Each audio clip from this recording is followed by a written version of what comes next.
तो बच्चों, अब तक हमने अपने 8वें पाठ पचमढ़ी के जो हमने व्याकरण के प्रश्न भाषा से के अंतर्गत किए थे उसके बारे में आपको बता दें। हमने अभी प्रत्यय लगाकर नए शब्दों का निर्माण किया। उसके बाद हमने उपसर्ग लगा करके भी नए शब्दों का निर्माण किया। हमने नए शब्दों की पहचान की जो बहुविकल्पीय प्रश्नों के रूप में थे, सही शब्द। और कल हमने क्या किया था? कल हमने मूल शब्दों को पहचाना था। मूल शब्द क्या होता है? मूल शब्द से ही हम उस शब्द के जो परिवार के अन्य शब्द बनाते हैं या बनते हैं। जैसे हमने नाम से कल किया था, नाम से नामक, अनाम, बेनाम और बदनाम। मूल शब्द था नाम। आज हम अपने इन्हीं शब्दों को फिर से एक बार दोहराएंगे और फिर बहुवचन का एक प्रश्न बचा है चौथा, उसको भी करेंगे। तो शुरू करते हैं हम अपने मूल शब्द के बारे में और उनके शब्द परिवार के भी बारे में आपको फिर से बताते हैं ताकि आपको यह अच्छी तरह से याद हो जाए। तो हमने कौन कौन से शब्द लिखे थे एक बार फिर इसको बता देते हैं आपको। ये था भाषा से के अंतर्गत आता है।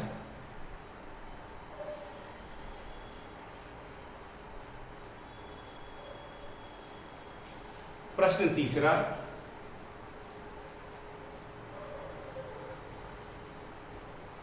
तो हमने इसको पढ़ना है और मूल शब्द लिखना था। इसको पढ़ करके मूल शब्दों को पहचानना था और उनको लिखना था। और ये सब क्या है? दिए शब्द जो हैं वो उनके शब्द परिवार, जो दिए शब्द हैं उनके शब्द परिवार है। शब्द परिवार मूल शब्द से ही बनता है। फिर से एक बार आपको बता दें, मूल शब्द से ही शब्द परिवार बनता है और हमें इनके मूल शब्दों को पहचानना है।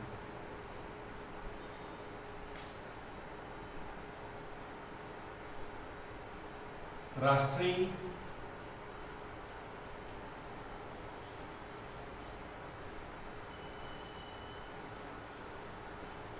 राष्ट्रीयता,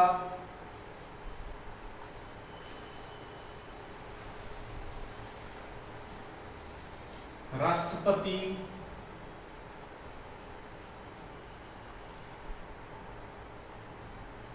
राष्ट्रपिता और राष्ट्रपति ये भी शब्द हैं। राष्ट्रपति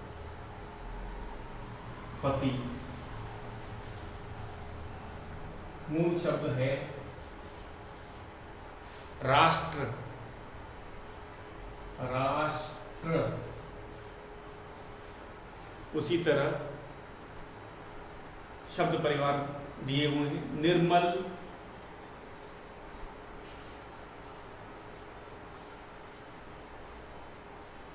मलिन,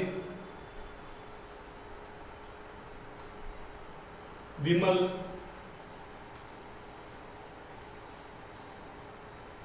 मलिनता,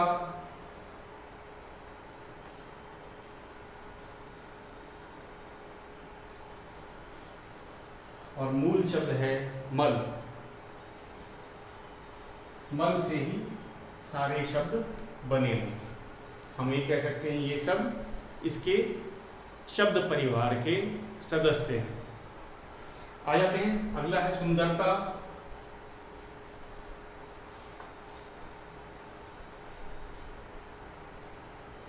सौंदर्य,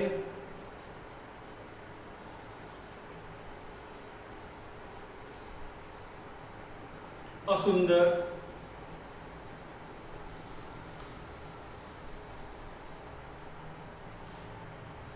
सौंदर्यहीन,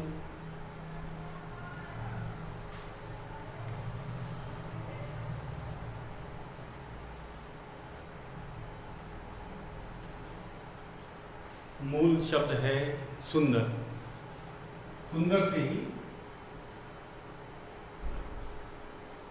सुंदर से ही बाकी शब्द बने हुए हैं। फिर से एक बार देखते हैं। सुंदरता, सौंदर्य, असुंदर, सौंदर्यहीन, सुंदर मूल शब्द है।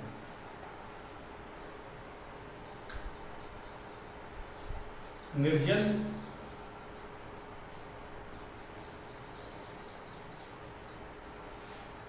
सजल,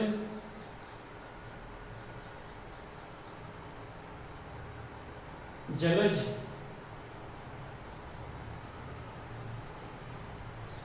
जलाशय,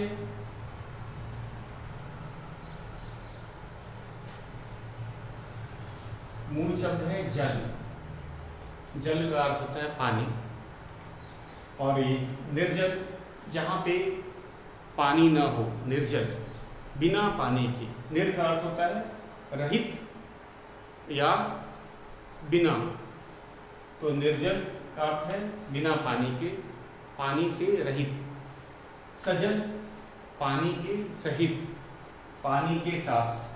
सजल, जलज, जो जल में रहता हो, तो यहाँ कमल के लिए भी जलज कहा जाता है। जलाशय, आपको पता ही है, जलाशय वो स्थान जहाँ,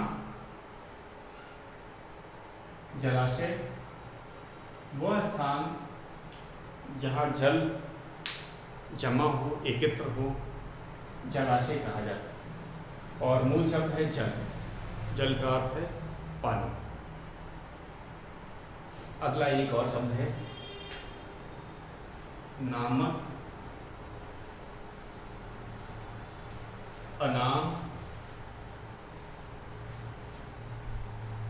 बेनाम, बदनाम,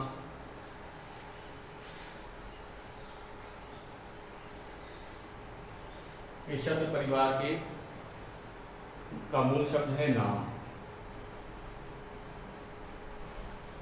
नाम से कौन कौन से शब्द बने हैं? नामक,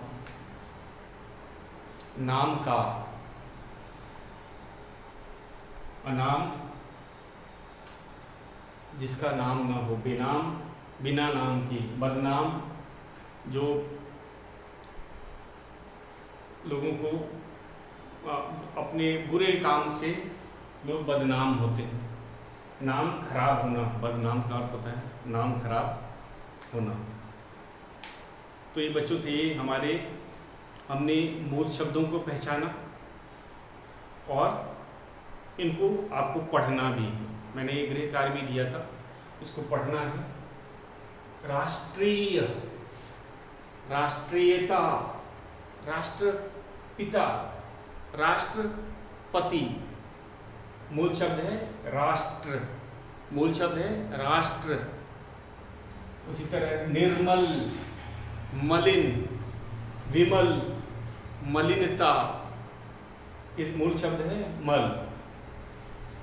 सुंदरता, सौंदर्य, असुंदर, सौंदर्यहीन, मूल शब्द है सुंदर। निर्जल, सजल, जलज, जलाशय, जल, मूल शब्द है जल। नामक, अनाम, बेनाम, बदनाम, मूल शब्द है नाम। तो इसमें ये जो हमने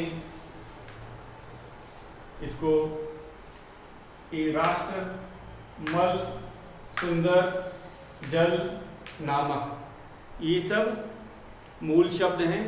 और बाकी जो शब्द हैं ये इसी अपने मूल शब्द के शब्द परिवार के सदस्य हैं। तो ये था हमारा तीसरा प्रश्न। अब हमें एक और प्रश्न है इसमें, बहुवचन लिखो। हमें बहुवचन करना है और उसके बाद कुछ अब करने की बारी, क्रियाकलाप के कुछ प्रश्न हैं, उसको भी हम करेंगे। तो पहले हम अपने चौथे प्रश्न की तरफ चलते हैं। हमारा चौथा प्रश्न है बहुवचन लिखो।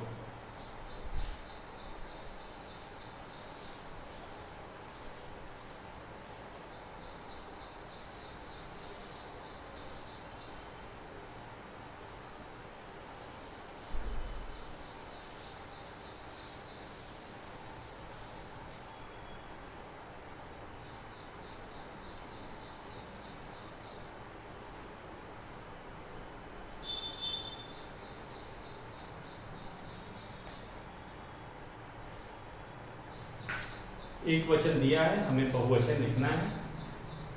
प्रश्न है चौथा,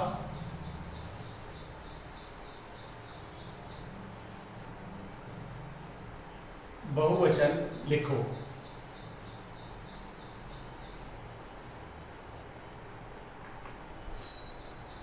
पहला शब्द है घंटी।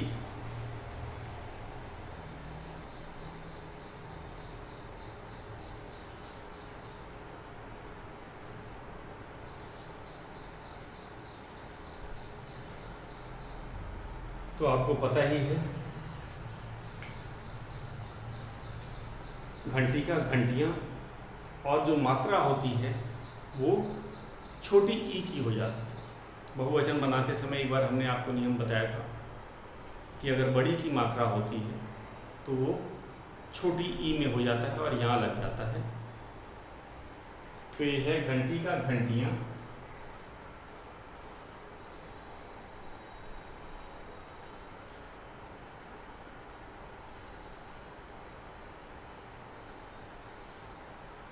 दूसरा शब्द है हमारा मूर्ति।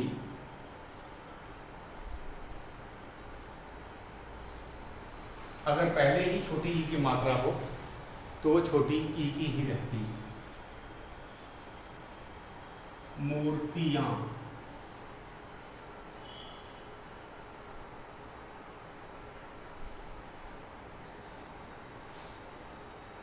घंटी घंटियां, मूर्ति मूर्तियां, सीढ़ी सीढ़ियां।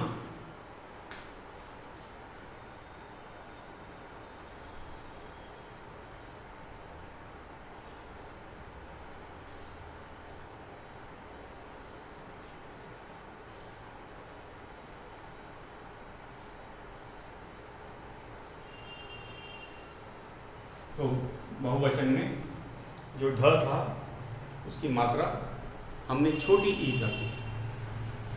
अब हम चलते हैं अगला शब्द है गुफा।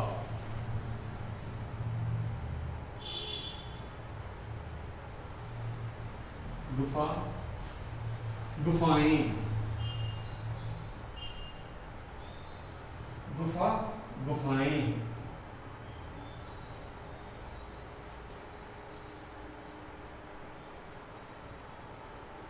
धारा धाराएं, धारा धाराएं। घटा घटाएं।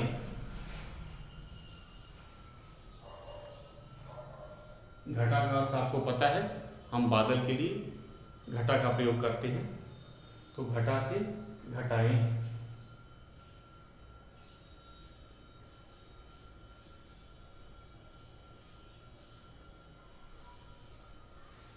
तो ये बहुत ही सरल है। अब आप इसको एक बार फिर से दोहरा लेते हैं। ये चौथा प्रश्न है, बहुवचन लिखो। पहला है घंटी, एक वचन घंटी, बहुवचन घंटियां। मूर्ति, एक वचन, बहुवचन है मूर्तियां। सीढ़ी का उसी तरह सीढ़ियां। गुफा गुफाएं। धारा धाराएं। घटा घटाएं। तो ये हमने बहुवचन बनाया। अब हम चलते हैं, हमारा एक और प्रश्न है, अब करने की बारी। इस प्रश्न को हमें जरा इस पर चर्चा करनी है। ये प्रश्न भले ही हम अपने नोटबुक में ना करें, कॉपी में ना करें, लेकिन ये भी बहुत ज़रूरी है। जैसे मैंने आपको बताया, ये सब क्रियाकलाप वाले जो प्रश्न होते हैं ये काफ़ी ज़रूरी होते हैं। छुट्टियों में दिल्ली आने का निमंत्रण देते हुए अपने मित्र या सखी को पत्र लिखो। तो ये हम अपने पत्र लेखन में इसको ज़रूर करवाएंगे बच्चों। ये व्याकरण का भाग है। और ये पत्र, जब हम अपने मित्र को पत्र लिखते हैं तो वो अनौपचारिक पत्र होता है। औपचारिक पत्र किसको लिखा जाता है? जब हम अपने प्रधानाचार्य को पत्र लिखते हैं, किसी पुलिस इंस्पेक्टर को या थाने में पत्र लिखते हैं, या फिर पुस्तकालय लाइब्रेरियन को जब पत्र लिखते हैं, समाचार पत्र के जो संपादक होते हैं उनको पत्र लिखते हैं, या फिर किसी ऊंचे पद पर बैठे आसीन व्यक्ति को, जो कि उसमें डीएम भी आ सकता है, एसएसपी भी आ सकते हैं। तो ये सब औपचारिक पत्र होते हैं।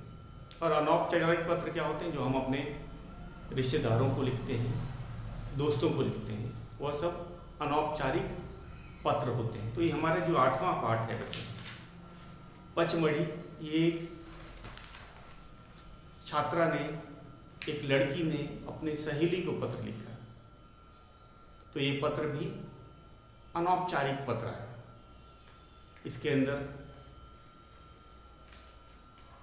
इसने अपनी जो यात्रा की थी पचमढ़ी की, उसके बारे में अपनी सहेली सिमरन को उसने विस्तार से बताने की सोची, इसीलिए उसने पत्र लिखा।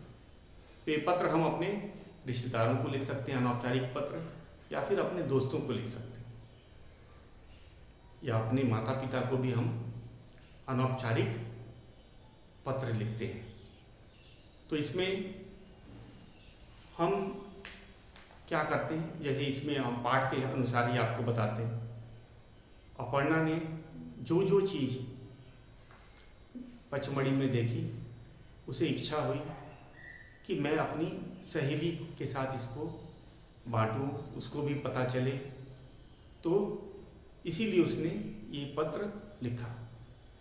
और आप जानते हैं, जब बच्चे कोई चीज़ देखते हैं, उसको किससे बांटना चाहते हैं, उनको शेयर करने की एक अच्छी आदत होती है। वे खासकर अपने दोस्तों को, जो करीबी दोस्त होते हैं, उनको तुरंत उस चीज़ों के बारे में, चाहे वो घूमने के बारे में हो या उनके हाथ में कोई नई चीज़ आए, तो तुरंत उनको खुशी होती है अगर उनके दोस्तों को उसका पता चले। तो इसीलिए इसने, अपर्णा ने सिमरन को इसीलिए पत्र लिखा, ताकि उसे भी पता चले कि पचमढ़ी कैसी जगह है।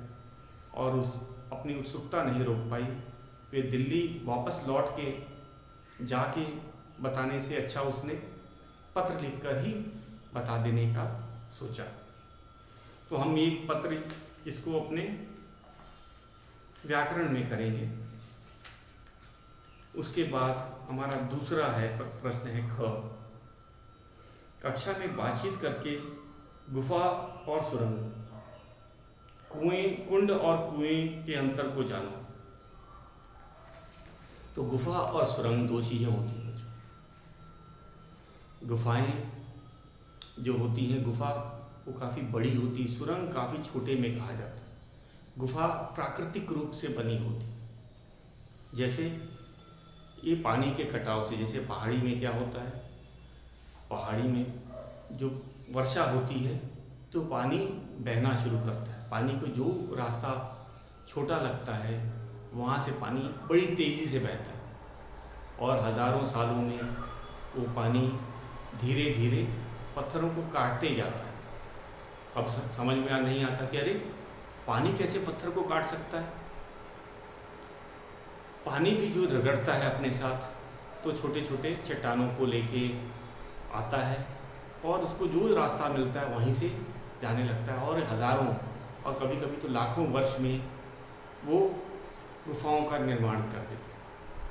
पानी बहने के कारण, पानी की रगड़ के साथ, पानी के साथ कभी कभी चट्टानें भी टूट के आती हैं, वो भी बहते हैं और अपने साथ रास्ता बनाते जाते हैं। जहाँ टकराते हैं वहाँ उसको तोड़ते जाते हैं या घिसते जाते हैं। इसीलिए मैं कह रहा हूँ कि कभी कभी तो हज़ारों या लाखों वर्ष लग जाते हैं। पानी भी चट्टानों को काटता है, और फिर क्या होता है, गुफा बन जाती है। और ये गुफा 1-2 दिन में नहीं बनती है, इसमें बहुत समय लगता है। तो ये हमें आज पता चला कि गुफा और सुरंग,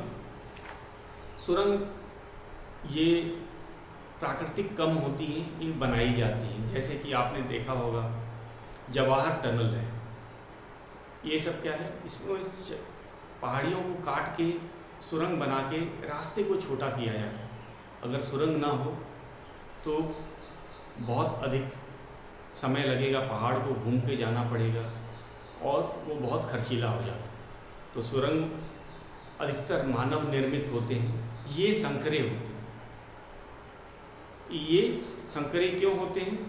क्योंकि इसको मानव बनाता है अपनी ज़रूरत के हिसाब से, सड़क बनाने के लिए या फिर रेलगाड़ी के लिए, तो उतनी ही बनाता है जितनी उसको ज़रूरत होती है, क्योंकि यह खर्चीला काम होता है। सुरंग के दोनों तरफ अगर मानव निर्मित होता है तो वह खुला होता है।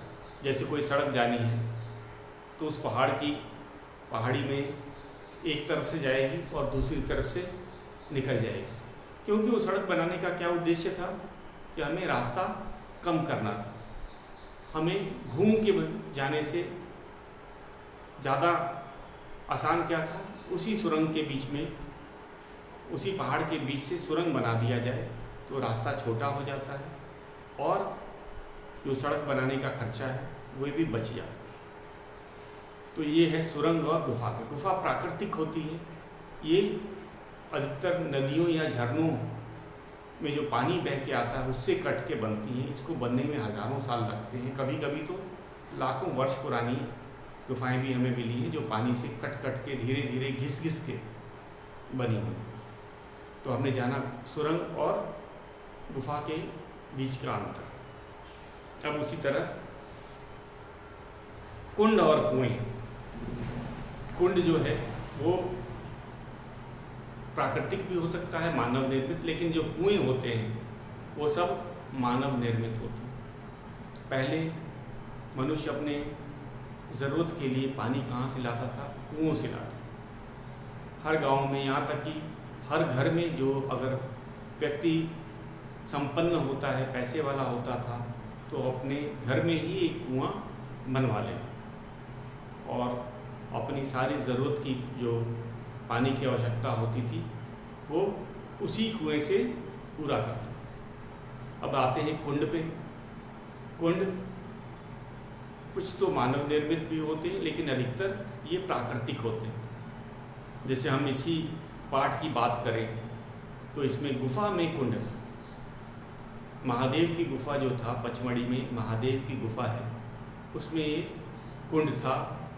कभी कभी पानी जो गुफा को काटते काटते अगर गुफा में भी कुंड का निर्माण कर देता, तो यह भी एक अच्छा उदाहरण था जिसमें हमें पता चला कि जो गुफा प्राकृतिक रूप से ही बनती है। खासकर जो पहाड़ी स्थानों में जितनी गुफाएं होती हैं वे सब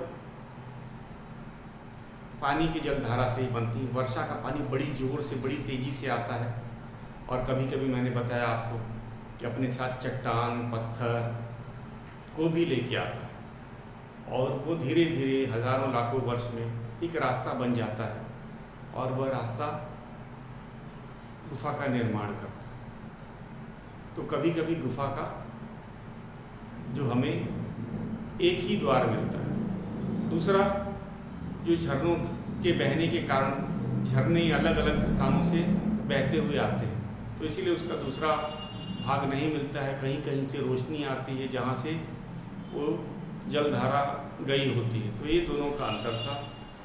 अब हमने कुंड और कुएं का भी अंतर जाना। कुएं अधिकतर मानव निर्मित होते हैं। क्यों बनाए जाते हैं? ताकि मनुष्य अपनी पानी की आवश्यकता पूरी कर ले। चाहे वह खेती के लिए, पहले खेती करने के लिए भी कुएं बनाए जाते थे, घरों के आवश्यकता के लिए भी कुएं बनाए जाते थे। अब तो धीरे धीरे कुएं कम हो गए हैं। अब तो ट्यूबवेल का ज़माना आ गया है। ज़मीन के अंदर प्लास्टिक की पाइपें डाल करके ट्यूबवेल से ही पानी निकाला जाता है। तो ये था हमारा कुएं और कुंड। कुंड तालाब की तरह ही छोटे होते हैं। अब एक अब झील, तालाब, कुंड, अब इन सब में भी अंतर हम लोग ज़रा बता देते हैं। झीलें बहुत बड़ी बड़ी होती हैं, झीलें बहुत विशाल होती हैं। कुंड उनकी अपेक्षा बहुत छोटे होते हैं। जैसे तालाब आपने देखा है, तालाब और कुंड वे काफ़ी छोटे होते हैं, झीलें बहुत बड़ी बड़ी होती हैं। तो झीलें तो प्राकृतिक ही होती हैं। अब हम चलते हैं कुएं और कुंड में। कुंड काफ़ी छोटे होते हैं या मानव निर्मित भी हो सकते हैं।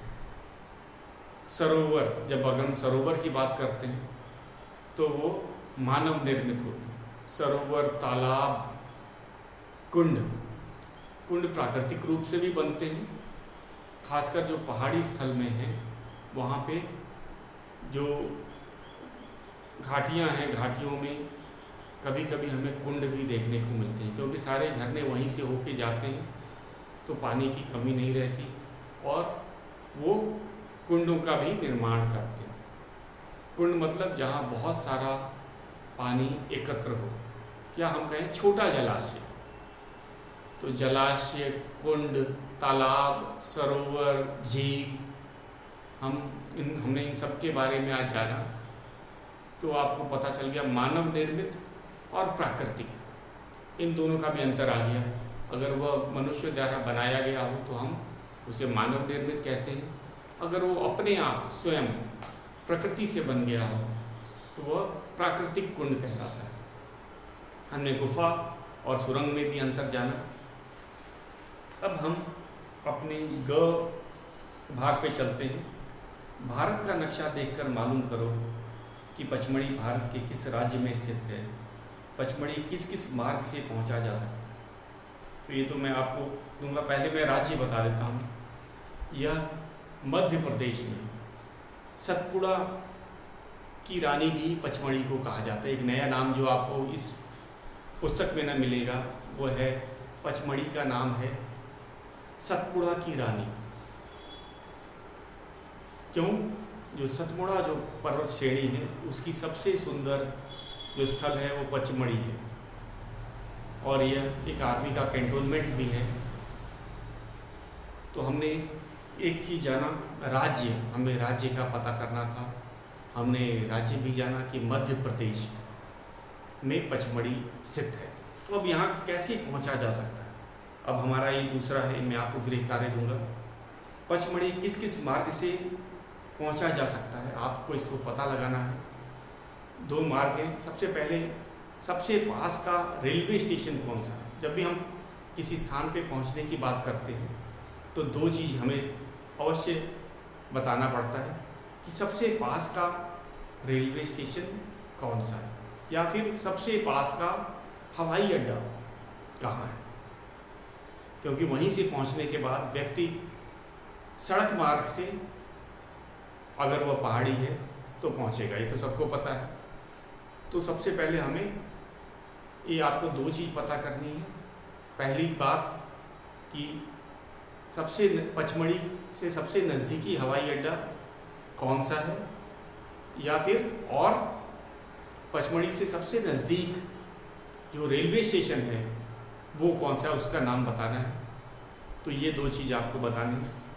अब आपको पता चल गया, यह भारत के नक्शे में एकदम हमें मध्य में मिलेगा, क्योंकि मध्य में ही हमारा मध्य प्रदेश है और मध्य प्रदेश को भारत का दिल भी कहा जाता है।